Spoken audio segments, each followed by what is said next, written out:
నమస్కారం. ప్రతిధ్వని కార్యక్రమానికి స్వాగతం. రాష్ట్ర ప్రభుత్వం నిధుల వేటపై దృష్టిని సారించింది. రాబోయే 5 ఏళ్లలో సమగ్ర అభివృద్ధికి 75,000 కోట్ల నిధులు అవసరం. ఏటా బడ్జెట్ రూపంలో సమీకరించే నిధులకు ఇవి అదనం. ప్రభుత్వం ముందున్న ఆదాయ మార్గాలపై తాజాగా సుజనా చౌదరి కమిటీ ప్రభుత్వానికి సూచనలు చేసింది. ఎర్రచందనం, ఓడరేవులు, గనులు, మద్యంపై వ్యాట్ తదితర మార్గాల ద్వారా నిధులను సమకూర్చుకోవచ్చని సూచించింది. భవిష్యత్తులో వచ్చే ఆదాయాన్ని పూచీకత్తుగా చూపి ఆర్థిక సంస్థల నుంచి రుణ సాయం పొందవచ్చని ప్రతిపాదించింది. ఈ నేపథ్యంలో నవ్యాంధ్ర నిధుల సమీకరణ మార్గాలపై ప్రతిధ్వని చర్చను చేపట్టింది. ఈ చర్చలో పాల్గొంటున్న ప్రముఖులు సి కుటుంబరావు గారు, రాష్ట్ర ప్రణాళిక సంఘం ఉపాధ్యక్షులు, వై హరిచంద్ర ప్రసాద్ గారు, ప్రముఖ పారిశ్రామికవేత్త, Mahalakshmi group chairman, K Ramakrishna గారు, సిపిఐ రాష్ట్ర కార్యదర్శి, డాక్టర్ ఎం కృష్ణారావు గారు, ప్రముఖ చార్టెడ్ అకౌంటెంట్, ఆర్థిక అంశాల విశ్లేషకులు. నిధుల సమీకరణకు అనుసరించాల్సిన విధానాలపై ఇప్పుడు కథనం.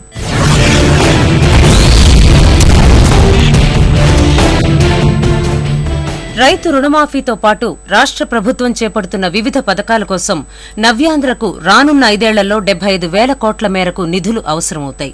ఏటా బడ్జెట్ రూపంలో సమీకరించే నిధులకు ఇవి అదనమని ఎంపీ సుజనా చౌదరి నేతృత్వంలోని ఆర్థిక వనరుల సమీకరణ కమిటీ లెక్క తేల్చింది. భవిష్యత్తులో వచ్చే ఆదాయాన్ని పూచీకత్తుగా చూపించి జాతీయ, అంతర్జాతీయ ఆర్థిక సంస్థల నుంచి రుణ సహాయం పొందవచ్చని ప్రతిపాదించింది. మద్యంతో పాటు ఎర్రచందనం, గనులు, ఖనిజాల్లాంటి ప్రకృతి వనరుల ద్వారా ఆర్థిక వనరులను సమీకరించవచ్చని సూచించింది. రుణదాతలకు, నిధులు సమకూర్చే సంస్థలకు సౌకర్యవంతంగా ఉండేలా చట్ట పరిధిలోనే రుణ చెల్లింపు విధానాన్ని పునర్నిర్మించాలని కమిటీ స్పష్టంగా చెప్పింది. ఏపీ బెవరేజెస్ కార్పొరేషన్ భవిష్యత్ రాబడిని పూచీకత్తుగా చూపి 20,000 కోట్ల నిధులు సమీకరించవచ్చని అంచనా వేసింది. అసలు ఈ సంస్థకు వచ్చే 5 ఏళ్లలో 46,565 కోట్ల ఆదాయం వస్తుందని లెక్కకట్టింది. వ్యాట్ రూపంలో వచ్చే ఈ మొత్తంలో 70% వ్యవసాయ సెస్గా మళ్లిస్తే చాలా వరకు నిధులు సమకూర్తాయి. ఇందుకు చట్టాల్లో మార్పులతో పాటు ఆర్బీఐ అనుమతి కూడా తీసుకోవాల్సి ఉంటుంది. ఇక ఎర్రచందనం ద్వారా తొలి విడతలో కనీసం 2,500 కోట్ల ఆదాయం వస్తుందని వనరుల సమీకరణ కమిటీ చెబుతోంది. ప్రభుత్వం వద్ద ప్రస్తుతం ఎగుమతికి అవసరమైన 11,806 మెట్రిక్ టన్నుల ఎర్రచందనం నిల్వలున్నాయి. దేశీయ మార్కెట్లో మెట్రిక్ టన్ను కనీస విలువ 20 లక్షలు ఉండగా అంతర్జాతీయ మార్కెట్లో దీని ధర 80 లక్షల దాకా ఉన్నట్టు సమాచారం. రాష్ట్రంలో ఇప్పటికే ఉన్న నౌకాశ్రయాలతో పాటు భవిష్యత్తులో అభివృద్ధి చెందే ఓడరేవుల నుంచి వచ్చే రాయల్టీని సైతం పూచీకత్తుగా ఉంచి ఆర్థిక వనరులు సమీకరించవచ్చని ఈ కమిటీ సూచించింది. గనులు, ఖనిజ రంగం నుంచి అదనపు వనరులు సమీకరించుకోవడానికి పబ్లిక్ ప్రైవేట్ భాగస్వామ్య విధానం ప్రవేశపెట్టాలని కూడా ప్రభుత్వానికి ప్రతిపాదించింది. కనీసం 2,000 కోట్ల మేరకు ప్రభుత్వ బాండ్లను జారీ చేయడం మరో ఉత్తమ మార్గమని ఈ కమిటీ తేల్చింది. కుటుంబరావు గారు, రాష్ట్ర సమగ్ర అభివృద్ధి కోసం 75,000 కోట్లు అవసరమని సుజనా చౌదరి కమిటీ లెక్క తేల్చింది. దీనికి సంబంధించిన ఆదాయ మార్గాలను కూడా ఈ కమిటీ సుస్పష్టం చేసింది. మరి ఈ కమిటీ తేల్చెప్పిన ఆదాయ మార్గాలపై ప్రభుత్వ వ్యూహం ఏ విధంగా ఉండబోతోంది? ఒక్కటండి, ఒట్టి సూచనలు మాత్రం మీరు ఫస్ట్ అది గుర్తుంచుకోవాలన్నమాట. ఎందుకంటే ఈ సూచనల నుంచి ఏ ఆచరణ చేయగలం అనేది దాన్ని బట్టే రిసోర్స్ మొబిలైజేషన్ అంటూ కూడా అవుతుందన్నమాట. కాబట్టి 75,000 కోట్లే అవసరం ఉంటుందా, 5 సంవత్సరాలకి సరిపోతాయా అనేది కూడా మీరు బేరీ చేసుకోవద్దు. ఎందుకంటే ఇంకెక్కువ కూడా అవసరం ఉండొచ్చు అనమాట. దానికి ఇండికేషన్ ఇవాళ మీరు బడ్జెట్ చూశారనుకోండి, మొదటి బడ్జెట్ ఏదైతే కనుక ఆంధ్రప్రదేశ్ ఇచ్చిందో ప్లాన్ వచ్చేసేపాటికి చాలా తక్కువ, దానికి 4 ఇంతలు నాన్ ప్లాన్ ఎక్స్పెండిచర్ ఉంది. అంత నాన్ ప్లాన్ ఎక్స్పెండిచర్ ఉండటానికి కారణం కూడా ఏంటంటే ఈ బడ్జెట్లో రావటమే మనం రెవెన్యూ డెఫిసిట్ తోటి స్టార్ట్ అవుతాము. అయితే కేంద్రం నుంచి నిధులు వస్తాయి, ఆ నిధులతోటి రెవెన్యూ డెఫిసిట్ పూడుతుంది. కాబట్టి ఈ విధంగా మనం ఖర్చు పెట్టగలుగుతామని చెప్పేసి నాన్ ప్లాన్ ఎక్స్పెండిచర్ కూడా అంత ఎక్కువ పెట్టడం జరిగిందనమాట. అయితే కేంద్రం నుంచి నిధులు ఎంతవరకు వస్తాయి అనేది మనకి ఇప్పుడే అంచనా వేయలేకపోయినా కూడా ఒక ప్రిపేర్డ్నెస్ అంటూ ఉండాలి, ప్లాన్ అంటూ ఉండాలి. అందుకని చెప్పేసి అనమాట ముందే ఒక రిసోర్స్ మొబిలైజేషన్ కమిటీ అంటూ పెట్టనమాట. దాన్ని వివిధ మార్గాలు ఏవైతే ఉన్నాయో అన్వేషించమని చెప్పేసి అని ప్రభుత్వం ఆదేశించడం జరిగింది. అదేవిధంగా కొన్ని ప్రపోజల్స్ కూడా వాళ్ళు ఇవ్వటం జరిగిందనమాట. అయితే మీరు ఏదైతే కనుక మొన్న రాజధాని ఎంపిక జరిగినప్పుడు స్టేట్మెంట్ ఏదైతే ఇచ్చారో ముఖ్యమంత్రి గారు, అది మీరు కేర్ఫుల్గా అబ్జర్వ్ చేస్తే టోటల్లీ డీసెంట్రలైజ్డ్ డెవలప్మెంట్ అంటే ప్రతి జిల్లా 13 జిల్లాలు కూడా అనమాట డెవలప్ అయ్యే విధంగా ప్రణాళిక రూపొందించడం జరిగింది. మరి 13 జిల్లాలు అట్లా డెవలప్ చేయాలి అని అంటే కనుక నిధుల అవసరం కూడా భారీగా అవసరం ఉంటుంది. అవసరం అంటే వాళ్ళు ఓవర్ నైట్ కావాలని కాదు. ఓవర్ నైట్ నాకు 1,00,000 కోట్లు ఉన్నా కూడా చేయగలిగింది ఏమీ లేదు, దాన్ని ఖర్చు పెట్టలేం. ఎప్పటికప్పుడు అవసరాలకి బట్టి అనమాట నిధులు సమీకరించాల్సి వస్తుంది. అందుకని ఒక రోడ్ మ్యాప్ అంటూ ఇవ్వమంటే ఈ కమిటీ ఇచ్చిందనమాట. ఇందులో రకరకాలుగా ఆప్షన్స్ ఉన్నాయి. Like one of the options ఏంటి, మనకి ప్రాఫిటబుల్ కార్పొరేషన్స్ కొన్ని ఏవైతే ఉన్నాయి, లైక్ ఏపీ బెవరేజెస్ కార్పొరేషన్ అవనండి, వేరే ఇంకా కపుల్ ఆఫ్ కార్పొరేషన్స్ కూడా ఉన్నాయన్నమాట. వాటి నుంచి డబ్బులు తీసుకోవచ్చని ఏ విధంగా కాస్త అవుట్ ఆఫ్ ద బాక్స్ సొల్యూషన్గా ఆలోచించాలి ఇక్కడ, అంటే ఇన్నోవేటివ్ మెథడ్స్ తోటి. ఎందుకంటే ఇవాళ మనం చూసే డెఫిసిట్ తోటి వచ్చినప్పుడు రెగ్యులర్గా ప్రతి ప్రభుత్వము ఏ విధంగా మొబిలైజ్ చేయాలనుకుంటున్నా ఆ విధంగా చేద్దాము అని అనుకుంటే కనుక వేరియస్ లిమిట్స్ ఏవైతే ఉన్నాయో like fiscal responsibility, budget management bill కానీ, బాండ్లు జారీ చేద్దాం ఎక్కువగా అంటే కనుక దాని లిమిట్స్ లోపల, బారోయింగ్ పవర్స్ లోపల చేయగలమా లేదా, ఇట్లా ఇన్ని రిస్ట్రిక్షన్స్ ఉంటాయి. కాబట్టి కాస్త అవుట్ ఆఫ్ ద బాక్స్గా ఆలోచించనమాట. ఇన్నోవేటివ్ సజెషన్స్ కూడా కొన్ని ఇచ్చారు. అందులో వన్ ఆఫ్ ది ఫస్ట్ ఏంటంటే లైక్ ఏపీ బెవరేజెస్ కార్పొరేషన్స్కి రాబోయే ఆదాయం నెక్స్ట్ 5 సంవత్సరాల్లో కానీ 10 సంవత్సరాల్లో రాబోయే ఆదాయాన్ని ఎస్క్రో అంటూ చేస్తాం అనమాట. ఫైనాన్షియల్ టెర్మినాలజీలో చెప్పాలంటే మనకి రాబోయే ఆదాయాన్ని పైన ఇప్పుడే అప్పిచ్చే ఆర్గనైజేషన్స్ ఉంటాయి అన్నమాట. రేపు కలెక్షన్స్ వచ్చినప్పుడు డైరెక్ట్గా ఏ బ్యాంకులు అయితే ఇచ్చినాయో వాటికి రెమిట్ అవుతూ ఉంటుంది, అప్పు తీరిపోతుంది అనమాట గ్రాడ్యువల్గా. అట్లా బెవరేజెస్ కార్పొరేషన్ దగ్గర నుంచి ఎస్క్రో చేయటం. అండ్ పుష్కలంగా మనకి వనరులు ఉన్నాయి. అది ఏ విధంగా రెడ్ శాండర్స్ అనేది ఒకటి ఇన్నోవేటివ్గా అనుకున్నా కూడా మార్కెట్ డెవలప్ అవుతుందని వేరే మినరల్ వెల్త్ కూడా చాలా ఉంది. ఆ మినరల్ వెల్త్ను కూడా ఏ విధంగా చేయాలి, స్టేట్ ఎట్లా క్యాపిటలైజ్ చేయాలి, అదే దిశగా శాండ్ పాలసీ కూడా రూపొందించడం జరిగింది. ఇవాళ మనం చూసాం మాఫియా లాగా ఏర్పడి ఒట్టి శాండ్ మైనింగ్లో ఎన్ని వేల కోట్లు దోపిడీ అయిపోయింది. కాబట్టి దాన్ని మొత్తం కూడా గవర్నమెంట్ కంట్రోల్లో తీసుకుని డాక్రా సంఘాలను కూడా కలిపి అనమాట. దానిపైన రాబడే ఇన్కమ్ ఏదైతే ఉందో రేపు 2,500-3,000 కోట్లు ఒట్టి ఇసుక పైన కూడా వచ్చే పాసిబిలిటీ ఉంది క్లియర్గా ఇప్పుడున్న అంచనాలను బట్టి. దాని ఇన్కమ్ అన్నమాట ఎస్క్రో చేయటం కానీ, అదేవిధంగా అనమాట వేరే నెట్ ప్రెజెంట్ వాల్యూ తీసుకుని సెక్యూరిటైజ్ చేయటం కానీ, కొన్ని అసెట్స్ అనమాట ఏదైతే డెవలప్ చేద్దాం అనుకున్నా ఇట్లా రకరకాల మార్గాలు ఉన్నాయి. ఈ మార్గాలన్నీ కూడా ఏంటంటే ఒక ప్రొఫెషనల్ మెథడ్లో స్ట్రీమ్ లైన్గానమాట నిధులు కూడా వేస్ట్ కాకుండా ఎప్పటికప్పుడు అవసరాలకు అనమాట అవసరమైనప్పుడల్లా కూడా నిధులు అవైలబుల్గా ఉండేటట్టు ముందుగా ఒక ఆలోచనతోటి దీర్ఘకాలిక ప్రణాళికతోటేనమాట ఈ సజెషన్స్ ఇవ్వటం జరిగింది. అండ్ ప్రభుత్వం కూడా అనమాట ఆ దిశగా ఆలోచించి ఇన్ని చర్యలు తీసుకుందని చెప్పేసి అని చెప్తాం. హరిశ్చంద్ర ప్రసాద్ గారు, ఇప్పుడు ఎర్రచందనం అట్లాగే ఓడరేవులు, గనులు, మద్యంపై వ్యాట్ ద్వారా భారీగా ఆదాయాన్ని పొందవచ్చని కమిటీ సూచించింది. మరి ఎలాంటి విధి విధానాన్ని పాటించడం ద్వారా రాష్ట్ర ప్రభుత్వం భారీగా ఆదాయాన్ని పొందవచ్చు అంటారు? ఒకటంటేనే ఇంతకు కుటుంబరావు గారు చెప్పినట్టు we have to start thinking out of the box అండి. ఎప్పుడైతే క్రైసిస్ ఉంటుందో అప్పుడే మనం మొదలు పెడతాం థింక్ చేయటం. సో ఒక విధంగా చెప్పాలి అంటే ఈ నెగిటివ్ బడ్జెట్తో మనం స్టార్ట్ అవటం అనేది has taught us a lesson. Okay, committee కొన్ని ఆలోచించింది ఒక 5-6 పాయింట్లు. ఇప్పుడు ఇవన్నీ ఏంటంటే they will give you extra revenues which we never thought of. ఈ రెవెన్యూస్ ద్వారా ఏదైతే డిస్ట్రిబ్యూటెడ్ గ్రోత్ అని ఆయన సీఎం గారు అసెంబ్లీలో మొన్న ప్రజెంట్ చేశారో దాంట్లో కొన్ని గవర్నమెంట్ చేయాల్సినవి ఉన్నాయి, చాలా వరకు పబ్లిక్ సెక్టర్ యూనిట్స్ చేయాల్సినవి ఉన్నాయి, చాలా వరకు ప్రైవేట్ సెక్టర్ పీపీపీ మోడల్లో చేయాల్సినవి ఉన్నాయి. ఈ కాక గవర్నమెంట్ కొన్ని స్కీమ్స్ ఇంప్లిమెంట్ చేయాలి. ఆ స్కీమ్స్ సక్సెస్ఫుల్ అవ్వాలి అంటే, ఆ డిస్ట్రిబ్యూటెడ్ గ్రోత్ సక్సెస్ఫుల్ అవ్వాలి అంటే government of Andhra Pradesh also has to contribute something. దానికి డబ్బులు కావాలి కాబట్టి అన్ప్లాన్డ్ గ్రోత్లో వాటి కోసం ఇవన్నీ పనికొస్తాయండి. సో డెఫినెట్గా this will be the catalyst for the growth in future. Kutumbarao గారు అన్నట్టు ఎంత ఏంటి అనే చెప్పలేం. మనం ఎంత దండుగా ఎంత మన కిట్టీలో వేసుకోగలిగితే ప్లాన్డ్ ప్రకారం అంతా ఫ్యూచర్కి పనికొస్తుంది. రామకృష్ణ గారు, ఇప్పుడు ఎర్రచందనం అమ్మకాల ద్వారా 2,500 కోట్ల ఆదాయం పొందవచ్చని చెప్తున్నారు. అంతర్జాతీయ మార్కెట్లో దీనికి 4 రెట్లు కూడా ఆదాయం పొందే అవకాశం ఉందంటున్నారు. మరి ఎర్రచందనం అమ్మకాల ద్వారా ప్రభుత్వం ఎలాంటి విధి విధానాలు పాటించాలంటారు? ఎర్రచందనం విషయంలో ప్రభుత్వం ఒక రకంగా చెప్పాలంటే అది స్మగ్లర్ చేతిలో పడకుండా ప్రభుత్వం తీసుకొని దాన్ని అమ్మడం వల్ల అది ఖచ్చితంగా ప్రజలకు ఉపయోగపడుతుంది. ఆ మేరకు మనమందరం కూడా దానికి ఆమోదించాల్సిందే. తర్వాత మీరు అన్నట్లుగా గ్లోబల్ టెండర్స్ పోవడం ద్వారా మరింత ఎక్కువ ఆదాయం వస్తుందంటే సహజంగా అందరం కూడా దాన్ని సపోర్ట్ చేయాల్సిందే. గవర్నమెంట్ కూడా ఆ వైపుగా ఆలోచించడం అనేది బాగుంటుంది. ఆ రకంగా చేస్తుందని కూడా అనుకుంటా. ఎందుకంటే ఇప్పుడు ప్రభుత్వానికి కూడా డబ్బు కావాలి కాబట్టి ఇది గ్లోబల్ టెండర్స్ పోతే ఎక్కువ వస్తుంది అన్నప్పుడు సహజంగా అట్లా పోతుంది. కానీ ప్రభుత్వం దగ్గర ఇప్పుడేమంటే ఒక రకం చెప్పంటే కామన్ మ్యాన్ అంత దృష్టిలో చూస్తే, ఎందుకంటే వాళ్ళు ఎక్స్పర్ట్స్ కాబట్టి సహజంగా వాళ్ళని కూడా లోతుగా పరిశీలన చేస్తారు. Central government at the time of మన డివిజన్ అప్పుడు వాళ్ళు ఏదైతే యాక్ట్లో చెప్పారో వాటి మేరకు ఏ మేరకు ఫండ్స్ ఇస్తున్నారో ఇంతవరకు ఒక క్లారిటీ లేదు. ఇటీవలనే చంద్రబాబు నాయుడు గారు 2 రోజుల పాటు ఢిల్లీలో ఉండి ప్రైమ్ మినిస్టర్ని మినిస్టర్లను కలిసినప్పుడు కూడా అసలు వారు ఏమిస్తారనేది ఖచ్చితంగా చెప్పలే. ఆదాయ వనరుల సమీకరణకు కొన్ని కీలకమైన సిద్ధాంతాలను ప్రతిపాదిస్తూ ముందుకెళ్తుంది. మరి ప్రభుత్వ వ్యూహాన్ని ఏ విధంగా అర్థం చేసుకోవాలి? అదే ప్రభుత్వం ఇప్పుడు ఉదాహరణకి ఇప్పుడు 75,000 కోట్ల రూపాయల వరకు ఇది తీసుకొని వస్తామని చెప్తున్నారు. దాంట్లో కొన్ని మనం వ్యతిరేకించాల్సినవి కూడా ఉన్నాయి. ఉదాహరణకి బేవరేజ్ ద్వారా ఒక 20,000 కోట్లు వస్తుంది, ఆ రకంగా దాన్ని చేసి అని అన్నారు. అంటే అర్థమేమి, ఖచ్చితంగా ఈ మద్యాన్ని నియంత్రించాల్సింది పోయి దాంట్లో మంచి లాభాలు వస్తున్నాయి కదా, నీకు 1,000 కోట్ల రూపాయలు ఇతరులు ఎవరో మనకి ఇచ్చేది.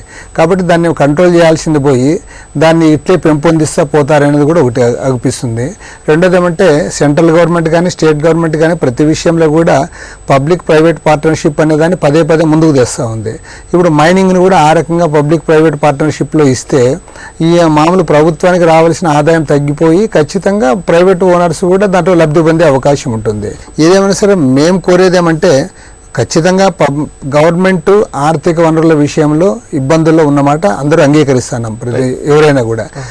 దానిపైన ఒక క్లారిటీ ఇచ్చి గవర్నమెంట్ ఏం చేస్తుంది అందరి అభిప్రాయాలు తీసుకుని ముందుకు పోతే బాగుంటుంది. కృష్ణారావు గారు, భవిష్యత్తులో వచ్చే ఆదాయాన్ని పూచికత్తుగా సమర్పించడం ద్వారా జాతీయ అంతర్జాతీయ ఆర్థిక సంస్థల నుంచి భారీగా రుణాలు పొందవచ్చని కమిటీ చేసిన ప్రధానమైన కీలక సిఫార్సు. మరి పూచీకత్తును సమర్పించడం ద్వారా ఏ విధంగా నిధుల్ని అధికంగా సమకూర్చుకోవచ్చు అంటారు? పూచీకత్తులు సమర్పించి ఫండ్స్ని రేజ్ చేయటం అనేది ఇదేం కొత్త కాన్సెప్ట్ ఏం కాదండి, ఇది ఆల్రెడీ ఉంది. అమెరికా లాంటి పెద్ద కంట్రీస్లో కూడా 1970లోనే వాళ్ళు ఫాలో అయ్యారు. అలాగే మన దేశంలో మహారాష్ట్ర చేశారు. ఇంత పెద్ద ఎత్తున సెక్యూరిటైజేషన్ ద్వారా ఫండ్స్ తీసుకురావటం అనేది ఒక మంచి బిగ్ థింకింగ్ అనమాట, దాన్ని డౌటే లేదు. అయితే ఇది ఎలా ఉంటుందంటే చిన్నగా చెప్పాలంటే సెక్యూరిటైజేషన్ అనేది ఎంజాయ్ టుడే పే లేటర్ అనే కాన్సెప్ట్ అనమాట. ఇప్పుడు ఈ రోజున స్టేట్ గవర్నమెంట్ విధి విధానాలతో పాటు it has become a private limited company. Financial రానివ్వండి, అది ఒక పారిశ్రామిక సంస్థలాగా కూడా తయారైంది. ఇట్స్ మ్యానుఫ్యాక్చరింగ్ యూనిట్ అయిపోయింది, ఒక ట్రేడర్ అయిపోయింది. ఎలా ఇప్పుడు ఎర్రచందనం అమ్మటం కొనటం, ఇతర దేశాలకు వెళ్ళేసి మాకు మార్కెట్ ఉందని చెప్పటం. అలా కాకుండా స్టేక్ హోల్డర్ మైనింగ్లో కూడా అందరితో కలిసి పబ్లిక్ ప్రైవేట్ పార్ట్నర్షిప్ తోటి చేయటం అనేది దాంట్లో కూడా ఇన్వాల్వ్ అవ్వాల్సి వస్తుంది. అలాగే లాస్ట్గా డెప్ట్ రికవరీగా రిలీవర్గా కూడా ఈ మీరు చూసారు కదా రుణమాఫీ పద్ధతిలో కూడా రైతులకు ఉన్న డెప్ట్ని కూడా రిలీవ్ చేసే భారాన్ని కూడా గవర్నమెంట్ తీసుకుంది. కాబట్టి మల్టీ టాస్క్ని గవర్నమెంట్ ఇప్పుడు మోస్తుంది. దీనికి ఖచ్చితంగా కూడా ఇంత ఎత్తున ఫండ్స్ని ఎస్టిమేట్ చేయటం చాలా కరెక్టు. రాబోయే 5 సంవత్సరాల నుంచి 75,000 కోట్లు చెప్పారు. అయితే సెక్యూరిటైజేషన్ ఏమవుతుందంటే మీకు ఒక రీసోర్స్ ఉంటుంది, ఆ రీసోర్స్లో నుంచి ఆ లిక్విడిటీని పెంచి క్యాష్ ద్వారా కన్వర్ట్ చేసి ఈ రోజున ఆ డబ్బుని చేసుకోవడం కోసమే సెక్యూరిటైజేషన్ అంటాం. Any asset can be securitised. ఏదైనా సరే దాని మీద ఆదాయం వస్తుంది అనుకున్నప్పుడు ఆ ఎసెట్ని పూచీకత్తుగా ఇచ్చి రేజ్ చేయటం చాలా నార్మల్గా జరిగే సంఘటనేనండి. ఈ సెక్యూరిటైజేషన్ కూడా 5 సంవత్సరాల నుంచి 30 సంవత్సరాల దాకా యాక్సెప్టబుల్ ఫినామినా ఉన్నాయి. ఏమవుతుందంటే ఒక రీసోర్స్లో నుంచి వచ్చే ఆదాయాన్ని అనౌన్స్ చేస్తుంది, గవర్నమెంట్ ఆరిజినేటర్గా పనిచేస్తుంది. వీళ్ళు ఒక స్పెషల్ పర్పస్ వెహికల్ తయారు చేస్తారు, ఒక కంపెనీ ఫామ్ అవుతుంది, దాంట్లో గవర్నమెంట్ ఉంటుంది, మిగతా ఫైనాన్షియల్ ఇన్స్టిట్యూషన్ కూడా జాయిన్ అవ్వచ్చు. దానికి కొన్ని క్రెడిట్ రేటింగ్ ఉంటుంది. ఎప్పుడైతే క్రెడిట్ రేటింగ్ ఉంటుందో దానికి ఇన్సూరెన్స్ ఫెసిలిటీ ఉంటుంది. ఒకవేళ రేపొద్దున ఏదైనా ప్రాబ్లం వచ్చినప్పుడు కూడా అండర్ రైటర్స్ ఉంటారు. ఇలాంటి సపోర్ట్ తోటి ఒక స్పెషల్ పర్పస్ వెహికల్ని మనం మార్కెట్లో తీసుకెళ్ళినప్పుడు ఉన్న ఆదాయాన్ని ఒక పూలింగ్ చేసేసుకొని సెక్యూరిటీస్ అన్నింటినీ ఇంత ఆదాయం మా దగ్గర ఉంది, రాబోయే 5 సంవత్సరాల్లో ఇంత అమౌంట్ మాకు వస్తుంది, నౌ లెట్ us బిడ్ అనే పద్ధతిలోకి వెళ్ళినప్పుడు ఇన్వెస్టర్లు వస్తారు. ఇన్వెస్టర్లు వచ్చేసి మామూలుగా ఇంటర్నేషనల్ మార్కెట్లో మీకు తక్కువ రేట్ తోటి ఫండ్స్ని రేజ్ చేయడానికి అవకాశం ఉంది. అలాగే ఈ రోజున మార్గేజ్ రేట్స్ 3.32 నుంచి 4.24 ఉన్నాయి లైబోర్ ప్లస్ సిచ్యువేషన్లో. మన దేశంలో రావాలంటే మరి 12%, 13% వచ్చే ఉన్నాయి. కనుక మనం మెయిన్గా వాటి మీద కాన్సన్ట్రేట్ చేయాలి. ఇన్వెస్టర్స్ అక్కడ కనుక వచ్చినట్టయితే వాళ్ళని స్పెషల్ పర్పస్ వెహికల్ నుంచి ఫండ్ తీసుకొని దాన్ని గవర్నమెంట్ వాడుకుంటుంది. కుటుంబరావు గారు, ప్రస్తుతం ఉన్న ఓడరేవులు అలాగే భవిష్యత్తులో సిద్ధం కాబోయే 14 ఓడరేవుల ద్వారా వచ్చే రాయల్టీని పూచికత్తుగా చూపించి భారీగా ఆదాయాన్ని పొందవచ్చని కమిటీ కీలకమైన సిఫార్సు చేసింది. మరి ఈ విషయంలో ప్రభుత్వ ప్రణాళిక ఏ విధంగా ఉండాలి? ఒక్కటండి, అది వన్ ఆఫ్ ద ప్లాన్స్ అనమాట. లైక్ ఎందుకంటే మనకున్నది long Coast line, second longest Coast line అనమాట దేశంలో. గుజరాత్ తర్వాత మంది పొడుగైన దాదాపు 978 కిలోమీటర్లు ఉంది. ఇంత కోస్ట్ లైన్ని లివరేజ్ చేసుకుని ఒక లాజిస్టిక్స్ హబ్ కింద డెవలప్ చేసి 14 పోర్ట్స్ అనమాట బాగా డెవలప్ చేసి అందులో 5-6 పోర్ట్స్ అనమాట మెగా పోర్ట్స్ కింద డెవలప్ చేయగలిగితే మొత్తం ఇటు ఏషియా సైడ్ నుంచి అనమాట ఏదైతే మన ఇండియాకి వస్తాయో అనమాట ఇంపోర్ట్స్ మీరు కేర్ఫుల్గా అబ్జర్వ్ చేస్తే చెన్నై దగ్గర ఎన్నోర్ పోర్టు బాగా ఫుల్ అయిపోయింది. ఆ తర్వాత కలకత్తా పోర్ట్ ఎక్స్పాన్షన్ లేకుండా ఫుల్ అయిపోయింది. వేరే మేజర్ పోర్ట్స్ అంటూ లేవు మధ్యలో. వైజాగ్ ఏదైతే ఉందో పక్కన గంగవరం ఏదైతే ఉందో అయ్యేనమాట, అది ఎక్కువగా మినరల్ వెల్త్ హ్యాండిల్ చేయడానికి వీటికే ఉంది. కాబట్టి ఈ పోర్ట్స్ని అనమాట డెవలప్ చేసి ఒక లాజిస్టిక్స్ హబ్ కింద డెవలప్ చేస్తే హ్యూజ్ ఇన్కమ్ రెవెన్యూ అర్నర్స్ అవ్వచ్చు. ఆ హ్యూజ్ ఇన్కమ్ అంటూ కనుక తెచ్చుకోగలిగితే ఈ పోర్ట్ ఇన్ఫ్రాస్ట్రక్చర్ డెవలప్ చేసి ఫ్యూచర్లో గవర్నమెంట్కి కూడా పెద్ద ఇన్కమ్ గివింగ్ ప్లేసెస్ అవుతాయి. లైక్ ఎందుకు గంగవరానికి ఫస్ట్ ఎల్ఎన్జీది ఇచ్చేసింది. గంగవరంలో ఎల్ఎన్జీ ప్లాంట్ కనుక 3 సంవత్సరాల్లో వచ్చేస్తే రెడీ అయిపోతే ఓన్లీ వ్యాట్ రూపాయన గవర్నమెంట్కి దాదాపు 3,000 కోట్ల నుంచి 4,000 కోట్లు సంవత్సరానికి వస్తుంది, ఓన్లీ వ్యాట్ రూపాయన. కాబట్టి ఇవన్నీ కూడా అనమాట ఉండే పాసిబుల్ డెవలప్మెంట్స్ని ఇప్పుడేనమాట ఎంకరేజ్ చేసి ఇచ్చేస్తే కనుక ఫ్యూచర్ డెవలప్మెంట్ ఉంటుందని చెప్పేసి. ఆంధ్రప్రదేశ్కి వచ్చేపాటికి ఒక పెద్ద అడ్వాంటేజ్ కూడా ఉంది. One of the richest temples in the world, in fact richest temple అని అనొచ్చు, తిరుపతి ఉంది. మన దగ్గర టీటీడీ ఉంది, ది రిచెస్ట్. దాన్ని వాటికన్ స్టైల్లో డెవలప్ చేస్తే మీకు మొత్తం చిత్తూరు జిల్లా షేపే మార్చచ్చు, రాయలసీమ రూపురేఖలు కూడా మార్చచ్చు అనమాట. ఎందుకంటే యాజ్ అన్ పిలిగ్రిమేజ్ సెంటర్ అనే కాకుండా టీటీడీ ఫండ్స్ని మిస్యూజ్ కాకుండా టీటీడీ అండర్ వ్యూలోనే మీరు ఏ ఎడ్యుకేషన్ ఇన్స్టిట్యూషన్స్ డెవలప్ చేసి కానీ ఆర్ ఒక మెగా టూరిస్ట్ సర్కిట్ అనమాట దాని కింద డెవలప్ చేస్తే కానీ తిరుపతి ఓవర్ నైట్ ఒక మెగా సిటీ కింద ఎమర్జ్ అవడానికి కూడా పెద్ద టైం పట్టదు, మేబీ ఓన్లీ 5-6 ఇయర్స్లోనే.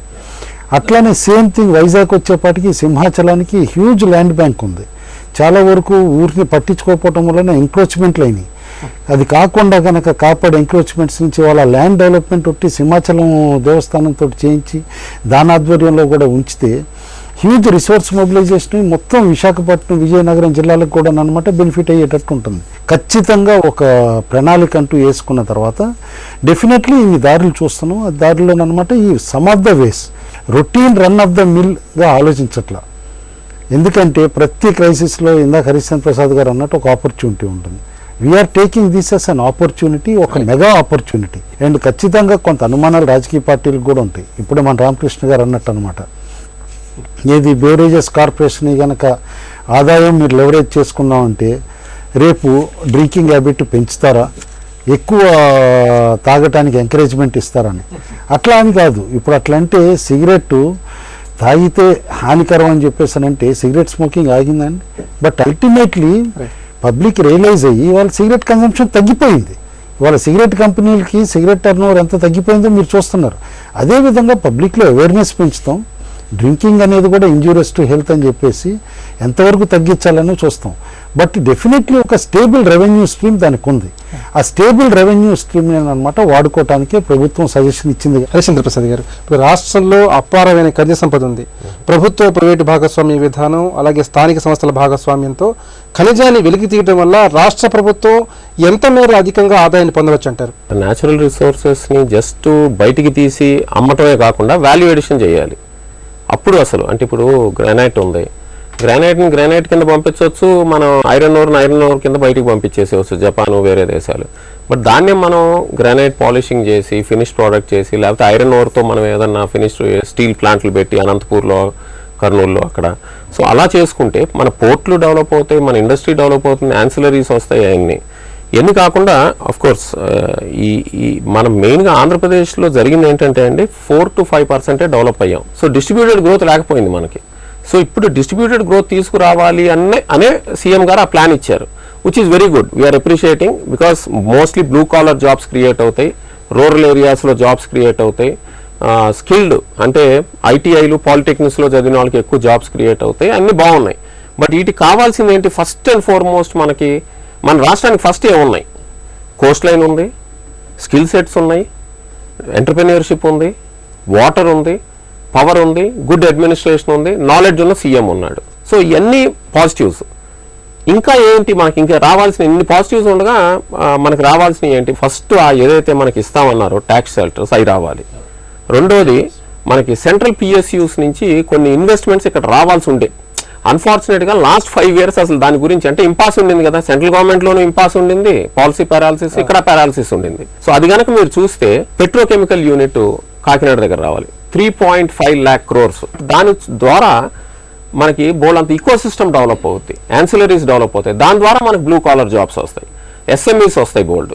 అదేవిధంగా అనంతపూర్లో స్టీల్ ప్లాంట్, చిత్తూరులో ఎన్టీపీసీ బిహెచ్ఎల్ ప్లాంట్, రామాయపట్నం కానీ దుగ్గిరాయపట్నం కానీ ఒక మేజర్ పోర్టు, పోలవరం. ఇది కాక మన ప్రైమ్ మినిస్టర్ గారు బుల్లెట్ ట్రైన్ పెడతా అన్నారు, కోస్టల్ కారిడార్లోనే చూపించారు. ఫస్ట్ ఫేజ్లోనే కోస్టల్ కారిడార్లో మనకి నార్త్ నుంచి సౌత్ దాకా మనకి బుల్లెట్ ట్రైన్ రాబోతుంది. దాని మూలాన్ని బోలంత కోస్టల్ కారిడార్ అంతా డెవలప్ అవుతుంది. సో రైల్వే జోన్ రాబోతుంది. సో ఇవన్నీ కూడా మనం తిరిగి చేసుకోవాల్సినవి ఉన్నాయి. ఇది కాక స్పెషల్ స్టేటస్ ఇస్తామన్నారు, అంటే ఎట్లా హిల్లీ టెరైన్కి వాటికి ఇస్తారో స్టేట్స్కి, అలాంటి స్పెషల్ స్టేటస్ ఇస్తామన్నారు, అది ఒకటి తెచ్చుకోవాలి. ఇది కాక ఎఫ్డిఐస్, ఏ సెక్టర్లో అయితే ఎఫ్డిఐస్ వస్తాయో ఆ సెక్టర్స్ మనం ఎంకరేజ్ చేస్తే ఫారెన్ డైరెక్ట్ ఇన్వెస్ట్మెంట్ వచ్చే ఆస్కారం ఉంది. డెఫినెట్గా I think I see a very positive and bright growth అండి. 8% మినిమం గ్రో అవుతామండి మనం. 4 నుంచి 5 గ్రో అయిన వాళ్ళం, 8% ఇప్పుడు డిస్ట్రిబ్యూటెడ్గా గ్రో అవుతాం. రామకృష్ణ గారు, రాష్ట్ర సమగ్ర అభివృద్ధిపై చంద్రబాబు నాయుడు దృష్టి పెట్టారు. మరి ఈ విషయంలో చంద్రబాబు నాయుడు నిధుల సమీకరణ కోసం అనుసరించబోయే ప్రణాళిక ఎంత మేర సఫలీకృతం అవుతుందంటారు? చంద్రబాబు నాయుడు గారు ఇచ్చిన అసెంబ్లీలో ఇచ్చిన స్టేట్మెంట్ కానీ అంతకుముందు ఆయన చెప్తున్న దాన్ని బట్టి చూస్తే 13 జిల్లాల్లో కూడా డెవలప్మెంటల్ యాక్టివిటీస్ తీసుకోవాలనే దాంట్లో కనపడుతుంది. ఇప్పుడు సెంట్రల్ గవర్నమెంట్ ముఖ్యంగా at the time of division వాళ్ళు స్పెషల్ ప్యాకేజ్ ఇస్తాం రాయలసీమకి, నార్త్ ఆంధ్రకి అన్నారు. కనీసం అది అనౌన్స్ చేయించింటే కూడా బాగుండేది. మేమనేది ఏమంటే ఏదైతే గవర్నమెంట్ చేయాలనుకుంటుందో వెనుకబడిన ప్రాంతాలకి దాన్ని ముందు వాళ్ళకి ప్రయారిటీ చేయాలని కోరుతున్నాం. తర్వాత ఇంకోటి ఏమంటే సెంట్రల్ గవర్నమెంట్తో పోరాడి సాధించాలని ఇంతకుముందు హరిచంద్ర ప్రసాద్ గారు ఏదైతే చెప్పారో అది కనపడడం లేదు గవర్నమెంట్లో. ఇప్పుడు స్పెషల్ స్టేటస్ విషయంలో వాళ్ళు ఇంతవరకు ఏం చేయలే.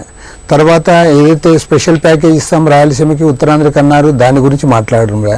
కాంక్రీట్గా వెనుకబడిన ప్రాంతాల ప్రజలు తర్వాత వాళ్ళకు సాటిస్ఫై చేయాలి. రెండోది ఎన్నికల వాగ్దానాలు అమలుపరచాలి. ఇవి 2 చేస్తే ఆయన చేస్తున్న చర్యలకి తప్పకుండా సపోర్ట్ వస్తుంది.